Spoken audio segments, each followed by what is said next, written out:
So it's 1:32. I know that folks will probably keep joining as we move along, but I just want to make sure that we leave enough time for us to do our activity. And so I just want to say hello and welcome.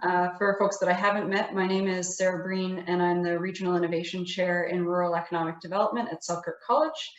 And I get the fun job today. I'm mostly here to just introduce and facilitate. And before we get started, I want to acknowledge that Selkirk College is on the traditional territories of the Sinixt, the Silix, the Tanaha, and the Secwepemc peoples. And today's session is called It's Never Too Early to Plan, Post-Disaster Recovery.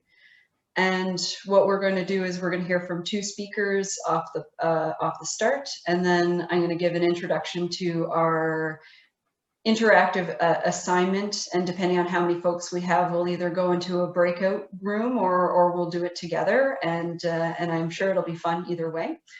So without further ado, I'd like to introduce Jeremy Stone, who's the Director of Community Economic Development Programs at Simon Fraser University, and he's going to start off our talk today. All right, thanks, Sarah. Hey, everyone. I'm Jeremy. I am at SFU running the CED program there. I have almost 20, I think I have 20 years of experience now in community economic development, the majority of which has involved economic recoveries after disaster. And I had like 40 slides for this presentation, and then Sarah told me I had 10 minutes. So I just went ahead and checked the slides. Instead, I'm going to share one link with you in the chat that you can check out. I'm originally from Texas, and so I get like the monthly newsletter, the barbecue newsletter from Texas Monthly. And if you just click on that, there was this giant winter storm down south, and the big headline is "A barbecue wood shortage is the latest side effect of the winter storm," which I think is hilarious just in general that that's a headline, but those are my people, and that's what we care about. But to me, this I think is it's like a perfect example of what we're dealing with when we have economic disruption and disaster. We have these weird things that come out of left field that we're not ever prepared for. And when we talk about resilience, especially economic resilience, a lot of people focus just on the sort of response side, like how do we get money to businesses. Like the pandemic most recently has been sort of interesting because everyone, I think, overnight thought that they were experts in economic recovery and resilience, and the federal government put a lot of money into the workforce and also businesses, and now the province is starting to put more money into businesses. But that's only a really small part of the whole thing. The whole issue is how do we maintain our well-being? How do we maintain the essential services and goods and services that we care about that enrich our lives?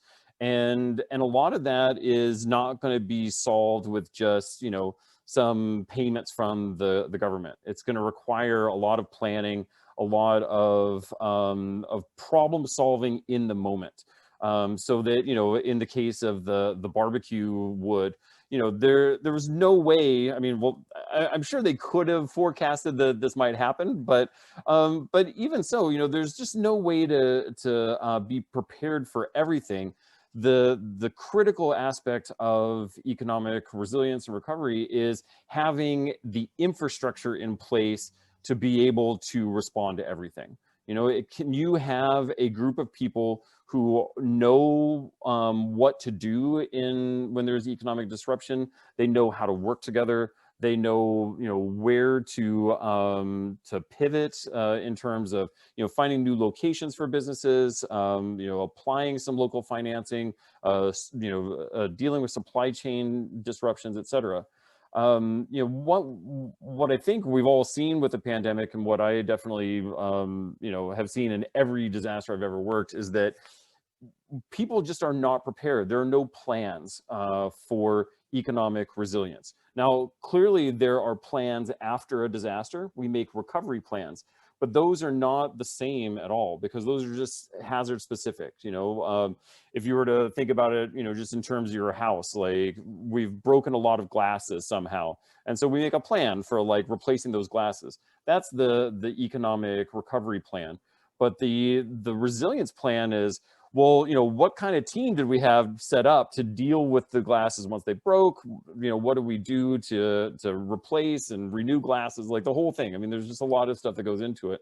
And so when you look at municipalities all across BC, really all across, at least North America, you'll always see an emergency management plan, and you'll see an economic development plan in those communities. You can go to just about any community and they'll have those two plans. But if you go into the plans and then you start looking at, well, where is economic recovery and resilience in these plans, they're almost never there. In fact, I would say if you were to look at any plan in any community, it would be very difficult to find any that have a strategy for dealing with economic disruption. Emergency managers don't deal with that. They deal with fires and loss of life and infrastructure.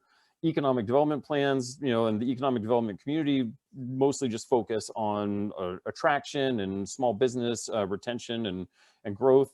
But there's generally no plan that sort of stitches this stuff together. And so what I've learned over my career is that there's a lot of stuff that you can do beforehand that will, soften the impacts of disruption, and that will also enable you to move much more quickly, to respond very quickly, so that, with the pandemic, we were caught flat-footed. It took months for us to kind of figure out, oh gosh, A, what's happening, but then B, how do we support the businesses?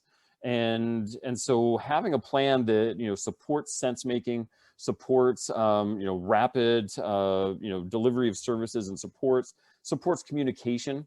One of the key problems is just that in a time of real disaster, the pandemic is sort of like a soft disaster, but when we have earthquakes, fires, floods, there is a significant problem with communication. There are lots of people who have lots of things that they want to say, especially about the economy. You'll see mayors or council people go out and say big things about the economy, and then you'll have the Chamber of Commerce say, wait, that's not true. And then you've got people spreading rumors. There's just all kinds of stuff like this. It's chaos. And so having a plan in place that sort of, maps out ahead of time who does what, how do we deal with certain issues like, workforce disruption or communication issues, et cetera, can be amazing, and I think that what we've seen in Grand Forks, if any of you know Jennifer Wetmore, who runs the Community Futures in Grand Forks, she has said so much about how that, they learned a lot through the disaster, and now they're putting together, some strategies that anytime, the floods that happened there, that anytime something like that happens, they can respond. And that sort of leads us into the work that we've been doing collectively, Sarah and Aaron and I, over the past year and a half or so, with communities throughout the Kootenays. Even before the pandemic, this work was started, and we, and it was through a generous grant from Selkirk College, from the Rural Development Institute. And so, what we did is we started working with communities to say, all right, let's bring all of the people to the table who should be at the table. So not just the economic development staff and Chamber of Commerce, which were obvious, but then also, workforce agencies, nonprofits, other organizations throughout the community that actually have touch points with the economy. You might not think that a nonprofit, a general nonprofit would have that, but if you have, a charitable society that works with disabled folks, they are usually also connected to the businesses that support that community. Or, any other demographic in your community, there are nonprofits that represent them, and they are connected to the businesses in that community that are attached to those folks. And so being able to bring all these people to the table is important. And so what we did with that process, we worked with 8 communities, sat down with each one, brought the people to the table, fleshed out structures for committees, and that sort of like human powered infrastructure decision making, and then mapped out for every issue well, here's what we can do. Here's the gaps that we identify. And this is our plan going forward of filling those gaps over time. And the thing I would say to wrap this up is that resilience is cumulative. It's not something that that generally you do and it suddenly goes away. Once you've come up with a plan, or once you've come up with a protocol, or you've built some capacity, that you've got that, and then you can continue to build on it. And so Aaron will speak more about his experience in Creston doing that, but with all these communities, we've been supporting them to build that capacity.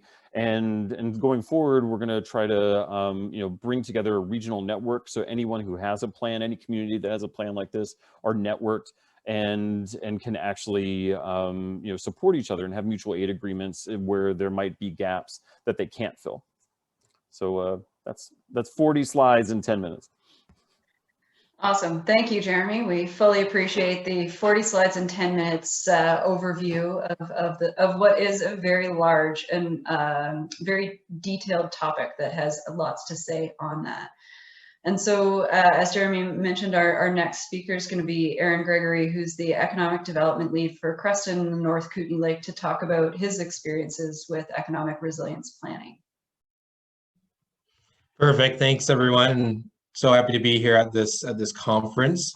So as mentioned, Creston was one of the communities that worked on this project. So throughout this project, we were really able to identify lead organizations in each of our action groups, and our action groups really focus on some key themes, such as communications that will look at ground truthing during times of emergency, because as we've seen throughout COVID, there can be a lot of misinformation and things that are can somewhat be disorganized. And so really captivating and trying to find a unified message to communicate to the public was identified as a priority, especially something during economic disaster. We looked at issues such as local procurement, which would then identify really promoting local businesses. And as seen in COVID and other economic disasters, supply chains could be disrupted. And what do the customers, what do even the governments, what can they access locally for their supplies or any products or services what they typically couldn't get from the States or from other parts of the country if an economic disaster happens. We also looked at economic infrastructure, which really ties into just preservation of key utilities. So if you know that there's key economic infrastructure utilities in your area, if a flood or fire, something were to happen tomorrow, what are those? Do you have those identified as what you would look at in the event of a disaster? Coming from there, really we looked at psychosocial, some of the mental health supports that we can provide for business owners as they're entering into some of a really intense period or a disaster-prone period. And what I found what was really exciting and engaging with this work that we did with SFU and Selkirk and Community Futures was the opportunity to be able to work closely with each of the action group leads and each of the different stakeholders in the community, because we can tend to get caught up in our own silos and different. So if we're with economic developers, we speak that economic development lingo and the jargon.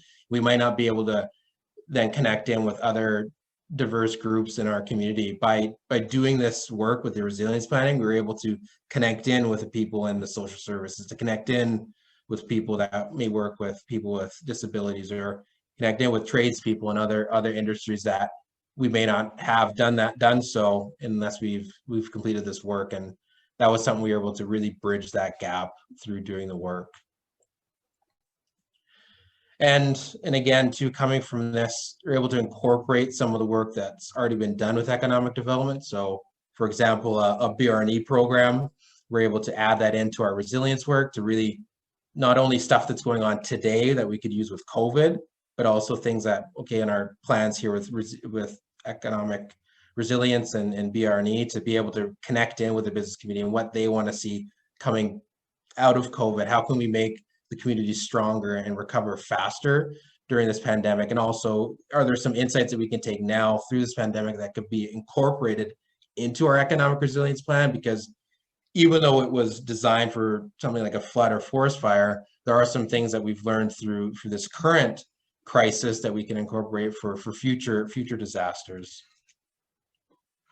What's really exciting about our plan too is we've been able to present this to council to really help bridge that gap, not only from just emergency response, but to have them speak about this resilience planning and have it be top of mind at most of their meetings.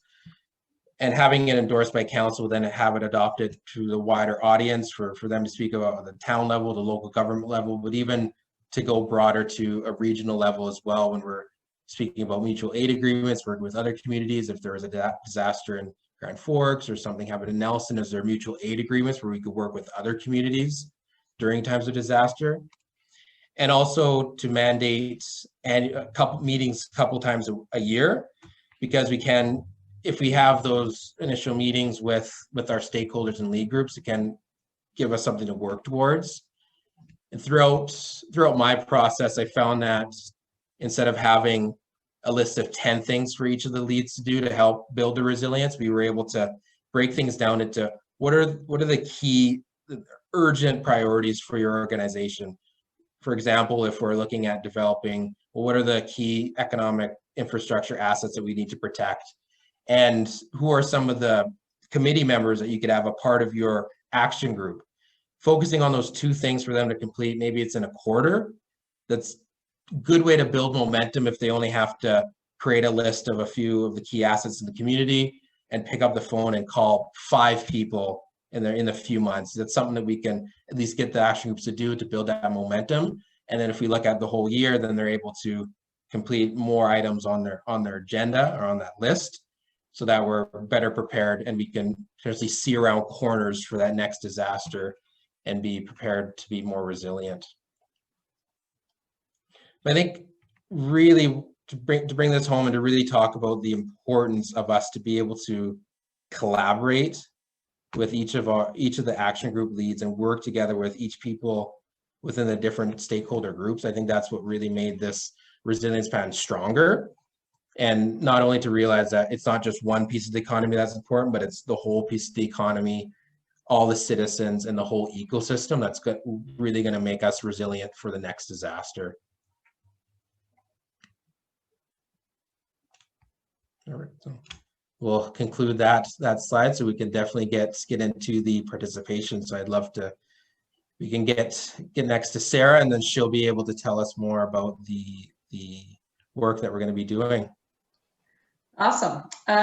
So we perhaps ambitiously had planned a breakout group exercise, thinking that we might have, upwards of 35 or 40 people. So we've just been typing to each other to try and rejig the assignment to make it a little bit more appropriate for the number of groups that we have. So what I'm going to do is just explain kind of the concept with folks. So I'm going to share my screen, and then we'll go into what's probably going to be two different breakout groups. And so the idea of our activity is to underscore and start discussions around planning, and to drive home some of those lessons and that Jeremy and Aaron have been talking about. And so what the 2 different groups are going to get is an information package and an activity. And so you can see up on this screen that this is the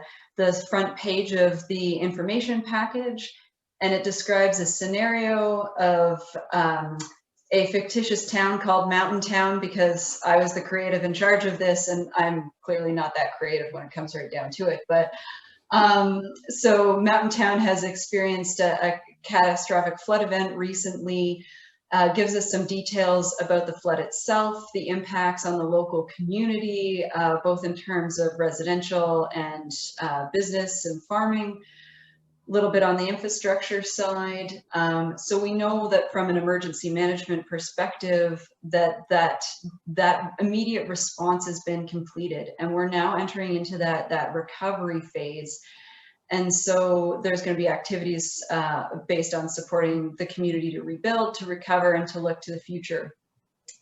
So the task that the groups are going to be charged with, which is right here, is that each group is a team that's in charge of leading recovery efforts in the town of Mountain Town. And today is meant to be your first meeting, and you have 5 tasks that you need to accomplish. And these 5 tasks are going to guide everything else that comes next in terms of recovery. And they're listed out here, everything from identifying priorities that are going to guide your activities to, you know, identifying some key activities to help stimulate the economy. So I'm going to stop sharing. What will come with the breakout groups is information packages. And so when we go into the breakout groups, one of us, like Jeremy, Aaron, or myself, will pop into the breakout group and we'll give everybody a link so that you can see the information package, and that'll give the group something to discuss and to try and help answer those 5 tasks. Now, before we go into the separation of groups and all that type of stuff, does anybody have any questions? Because I figured we might as well deal with the Q&As as a group on how's this going to work and that type of thing, because if one person's got questions, chances are pretty good we've all got questions.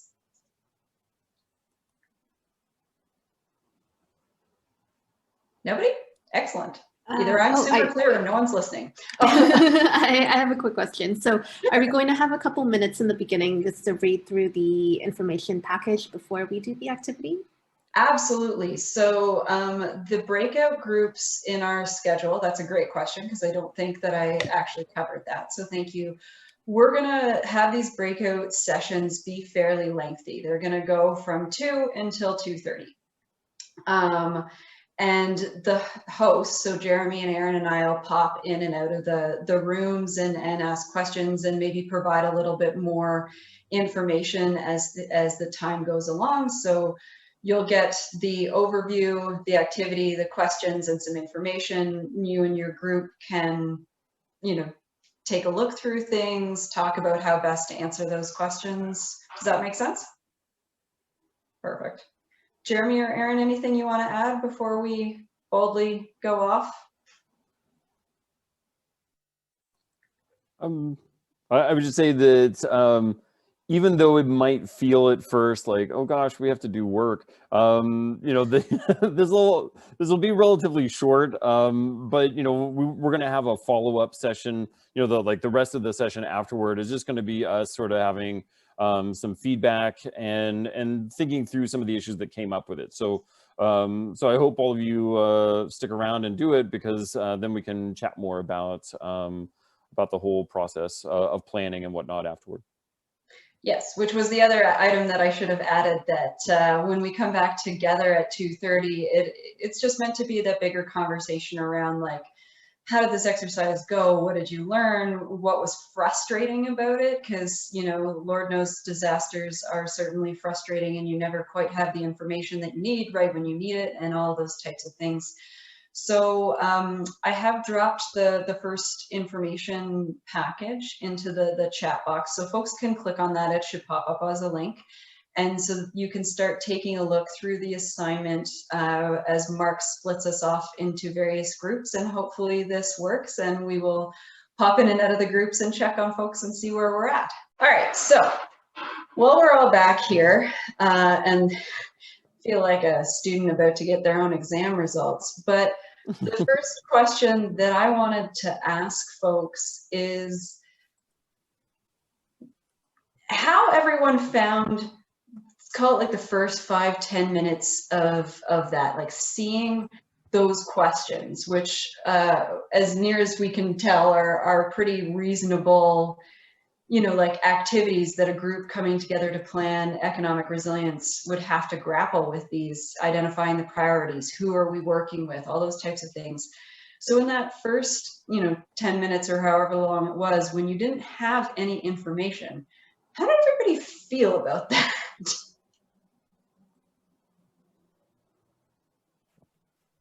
Personally, overwhelmed. Lots of awkward silence.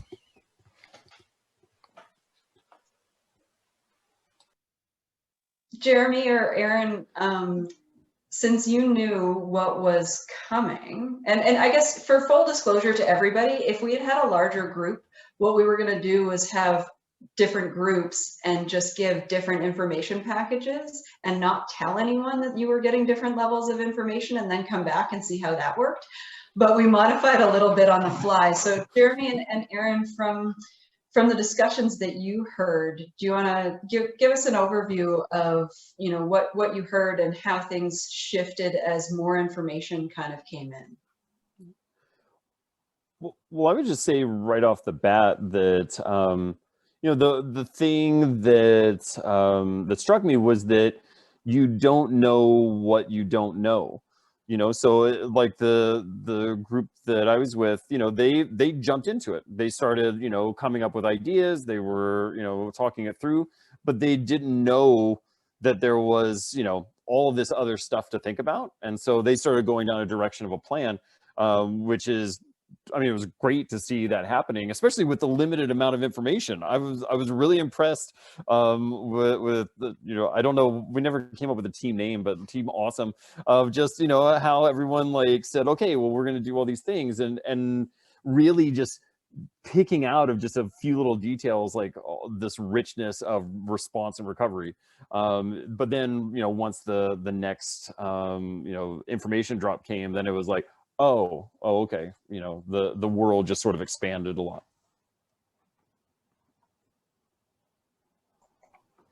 I thought even with the first package that we gave with a limited amount of information, the group seemed to do quite well. I mean, kind of looking at, okay, well, what, you know, if agriculture or forestry, they're our main industry, well, what specifically could we do to help rebound those industries? And some great ideas were shared about what we can do, and even bringing in some of the things that we've learned throughout COVID, whether that's not being able to access a lot of some of the needs, or being able to say, well, is there any mutual aid agreements that we can establish, or even some of the key partner organizations that we already work with today, whether that's Community Futures, and they would obviously play a role in some of the recovery options, and being able to bring in the experience that people are dealing with every day to analyze a plan. So even though it was a little bit of information, there seemed to be a very robust plan of what you guys would do if something did happen.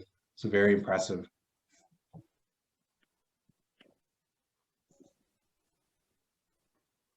So does anyone else have, I guess, experiences or perspectives from the exercise, how their perspectives changed as more information was coming forward? You know, did it become a bit more manageable, or, you know, like what was everyone's experiences?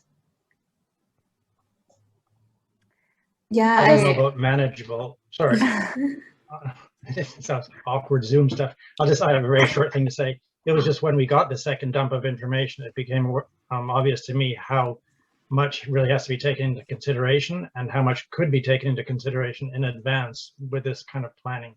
That's kind of the main thing, the first thing that came to mind for me. I'll add, I mean, being Sarah's colleague, I knew a little bit of what was coming today, so I wasn't 100% surprised, but I didn't know what the details were. And I remember feeling really excited when we got all the details of the detailed plan, because I wasn't sure if we're going to get a little bit or a lot. And I think that was a feeling of relief that any of us would experience in reality. If you're in a situation, if all of a sudden you're given all the details, it's like, whoa, that weight is a little bit off my shoulders, because I know what the next steps are. And if you're tired or whatever, you can just follow the steps that are written down and already like thought out and hashed out and developed. It just makes it easier and quicker to respond. And I did forget to mention, the group did say how if you guys are connecting with these groups now, and then over time, like let's say you're working with these different organizations for a year within the community, so that when a disaster does happen, it's like, oh, of course I know this person from the town, or this person from Community Futures, and it's easier to obviously get the buy-in to come help out, or to get those resources that you need, because you've built that relationship over the last year and a half, or 2 years with those organizations. So again, the importance of working with all sectors of the economy. Anyone else? Just a small addition to that. I felt like the questions that we got in the first half would be useful discussion points before a disaster to like be able to talk about things at that higher level. But when we were given those questions in a post-disaster scenario, it felt like it was just almost too broad to be able to narrow down into what we actions we needed to do. When I joined the group that had Jeremy in it, and it's too bad that Diana couldn't come back to the main room, because she has quite a lot of experience working in the field of economic development. And I joined that group kind of just as she was listing off a number of things, and I was thinking, oh, this is so interesting, because I know that Diana's priorities are built on a wealth of experience, but they were in some ways different from, say, the priorities that were listed in the plan, which struck me as being interesting, that, you know, that the community needs can be so different and community priorities can be so different. So, you know, you could have an expert, you know, like you could have Jeremy pop up in your community the day after something happened, and he's, you know, even with the base of knowledge he has and all of his experience, isn't necessarily going to know all of those key priorities for that community and what is important for that community heading forward. So that really stood out to me. And, you know, just to speak to the priorities piece, I mean, this has been, you know, and Aaron can probably attest to this, it was sort of a difficult part of the planning process that we went through in the Kootenays, because there was some, you know, sort of, there was a little bit of pushback. Well, why do we have priorities? You know, why don't we just save everyone and take care of everything? And the purpose to me of that question from the beginning is that, you know, we're going to be in a resource limited context. You know, like there's definitely a lot of money that gets thrown at disasters, but what I found is that, you know, there's never enough money. There's never enough resources to sort of do everything. And so it's important, I think, beforehand to really, you know, identify, well, what do we as a community care about? And have those tough conversations and think, you know, if we were in a limited resource space, what would be the things that we really wanted to focus on? And it's really interesting how each community approaches that differently, because some communities are very much about, you know, we're going to just, you know, take care of these big, you know, economic drivers. And then other communities are like, we are going to focus on vulnerable populations. So vulnerable workforce or businesses that support vulnerable populations, et cetera. And so, I mean, not only do you learn a lot about the culture of a community from that, but it also, you know, starts to then push you in the direction, okay, well, if we care about these things, how do we plan for those beforehand? And that changes who's at the table. It changes, you know, how you're actually setting up some of the activities and the responsibilities. And you know, once you get going in the recovery, you know, you start deploying all these resources that you know immediately, like we want to take care of these folks and we want to do it in this way. And then, you know, it evolves over time. You'll find that there are gaps in whatever you're doing, and then you try to fill those gaps. But you know, I think it's important to have a starting place, and you don't have time in the moment, because everybody is so, you know, they're dealing with their own personal issues as well. You can't have community engagement at that point. You know, it's just really about, we got to, you know, start taking care of people right now. I think that point about the community engagement is really important. I mean, I haven't, I do not have nearly the experience that others on this call have, but having been involved in some flood response and having personal experience with wildfires and things like that, that day is just not a day to try and do any of that. That day is to pick up you know, the list or the rule book or the whatever you have to help guide you, and follow that, because from my experience, I was just trying to hang on. Like that was, you know, kind of the only thing that was possible at that moment. I was thinking, you know, given that we're a small group, I don't like putting people on the spot, but I was hoping maybe we could just go around in a bit of a round table and maybe say one or two things that that are your key takeaways from today. You know, what was valuable? What did you learn? You know, if you're going to heckle, maybe heckle me through a DM just so that I don't have to have it on record. But and I will put, because I know Jamie, put Jamie a bit on the spot here and see if maybe you can kick us off, Jamie. I can kick you off. My 4-year-old just walked in, so you might have a couple of us. To me, the main takeaways is the community piece. Oh, there we go. Everyone's waving at you, sweetheart. Is the community piece, and it's planning ahead of time. And again, I'm just coming back to the theme of bridging silos. About what I love about this plan is the fact that you can make these connections ahead of time. And I guess one of my other key takeaways, which I don't think we have an answer to yet, but it's just something to ponder, is what came from Sue. Hey, sweetie, that's loud. Came from Sue is that how do you have the resources to be able to do this plan in the first place? The people resource, like the human resources, the financial resources. And that's where, you know, I immediately was like, oh, partnerships. That's where an organization like the RDI, where we can get students and leverage funding and bring in different people. But that's not always possible. So it depends on each unique situation. But I think that's maybe part of it's just my thinking going forward. So yeah, those are my thoughts and sages. Would somebody like to go next?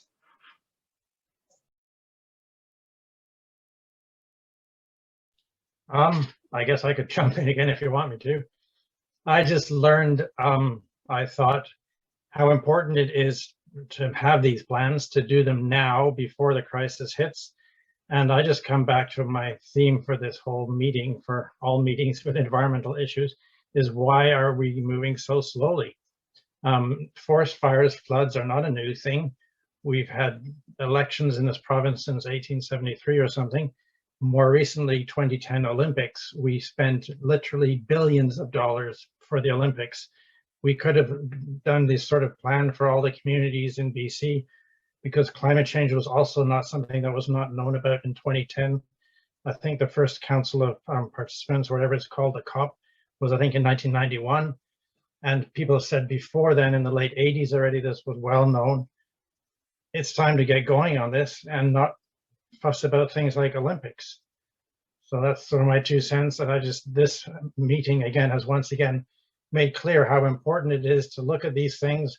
They're not as glamorous as Olympics, but they're way more important to us in the long term. And the last 10 years have shown us with floods, fires, droughts, insect infestations, that things are only going to get worse, and we have to react a bit more quickly. That's my soapbox. I love those comments, David. I really do. I mean, my dissertation work was all on drinking water infrastructure, and it reminds me of somebody once telling me that it's really too bad you couldn't put a flashy plaque onto a water main. Otherwise, we might have better water mains going through our cities. Anyone else want to jump in with a key takeaway? Sue? Sure. Thank you. Those that weren't in our room, I'm a village councillor and an emergency response volunteer. So this is near and dear to my heart. And the village of Cache Creek didn't have these issues. And since 2015 in our first big rain event, it's changed. Like we've had floods 4 out of the last 5 years, and catastrophic floods. We've had a fire. So having these plans in place, just this today reinforced how important that is. We are currently in that recovery, trying to figure out how to move forward stage. So the timing for this was perfect for me, and I'm excited about the contacts and the resources that I've been able to attain today. Thanks so much for sharing, Sue. It's, you know, we chat often with, you know, other friends and colleagues of mine of if anyone had said, you know, a year and a bit ago, hey, we should have a plan for a global pandemic, they probably would have been laughed at. And here we are. Natasha, I saw you came off mute. Did you want to add something? Sorry, I'm not sure if Sue wanted to follow up. I was just going to say we're a desert who now has flood issues. So, yeah. Yeah, indeed. Yeah. So one of the things I was thinking of, I'm not with local government, so there's some interesting things. And when I would echo what Sue said, that it's, you know, it's complicated and it's so important to have these things ahead of time. Extreme events are only going to become more frequent, and I think we've been, if we frame it as a flood is a rare thing, then people will say, well, we had our 100-year, 200-year flood. It's not going to happen again for a while, for another 200 years, but that's not how it works, right? That's not how systems work. And so when I was thinking about the project that we were doing, the activity, I was thinking about a town, a community, and I wonder how a plan would look for a regional district where there's outlying single households in floodplains, things like that. So that's another perspective I want to spend more time thinking about. And just to follow up on that, I mean, you know, what we've seen with some of the planning situations is just, you know, the integration of the electoral districts into the plan, and that's been, you know, a challenge for some communities or an opportunity for others of just, you know, bringing in those districts and making sure that they're represented, so that it's like, I believe, you know, Trail has done theirs, like Trail and Region, you know, they want to bring in those additional districts. But also I think, you know, it's really important to recognize that there's a ton of economic activity that happens outside of, you know, population centers. And for me, the thing that's really important, and all of you who've seen me like present on this stuff would know, you know, like I have this passion for going around and taking photos of little signs throughout rural areas that are like eggs or, you know, leather tanning or like whatever, you know, and everybody, you know, anybody who lives in a rural area, they have like 6 different revenue streams for their life. You know, they might do farming, but they also have this other little thing, and then they sell, you know, some eggs or like whatever. And so when we're looking at you know, especially towns of this size as the mountain town, but also I think, you know, just many towns across BC, I think we have to be really, you know, open-minded and say, you know, to be economically inclusive is also being inclusive up and down the stratification of business size and type. You know, it's also, you know, reaching out and saying, well, there are all these little small income generating opportunities that we have to have a plan for as well. And it doesn't mean that, you know, the government has to do, you know, something big. And for, you know, Sue and others, you know, who are with the government, you know, none of this planning is about in fact, I mean, really, we try to push against it. You know, none of it is so that the government suddenly has responsibility for this. The government has to pay for it. You know, local government is running this whole thing. We really want this to be, you know, grassroots oriented, run by, you know, the chamber or the community futures or whomever in conjunction with the government. But ultimately, you know, there needs to be within that whole planning structure something that, you know, identifies that the economy isn't just a major employer and your downtown commercial district. It's like all of these other activities. And so you might need special programs that are just like home-based business programs, or, you know, like small, you know, home-based agriculture or something, because those, you know, that extra $2,000 a year or $5,000 a year, it can make or break a family. Dave or Alana, did you have thoughts you wanted to add in? Yeah, I guess the piece I was reflecting on actually connects really well with what Jeremy just said. I have a really little background in emergency response. So for me, there was a lot of takeaways from the session, just learning more of the examples of what can be included as part of a long-term economic resilience plan. So that was really helpful. And the piece that stood out to me is Jeremy was talking about a case of just like collecting info from businesses after a disaster and doing door knocking along like a commercial street and figuring out, you know, who's open and who still needs help. and how that often isn't done by government, and that's done by, you know, community organizations or other groups. And so not expecting government to step in and being able to take care of all of those pieces and figuring out who the partners are who can be involved in some of that crucial follow-up afterwards.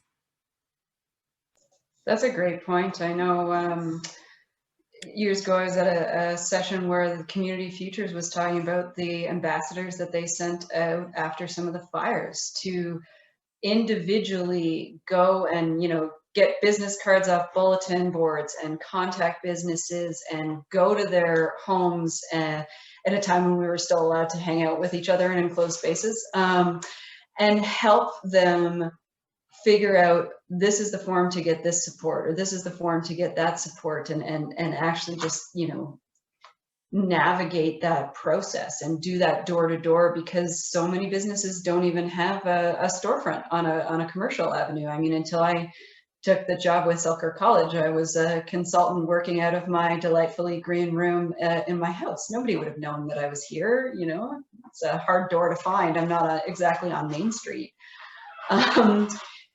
Dave, did you have anything you wanted to add in? I could do. Just a little personal thought was about the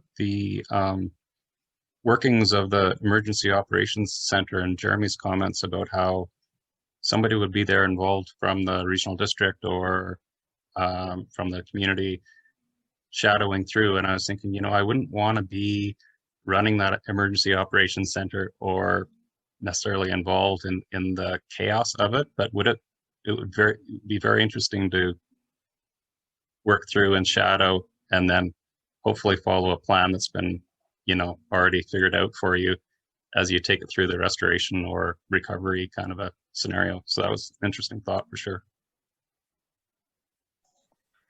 Just to answer that, most emergency operations centers, when they're not in the midst of crisis, some of the bigger centers, I know Kamloops has one that if you contact them and you have an interest in emergency management, they are more than willing to let you come in and participate, or shadow, not participate, but see what happens.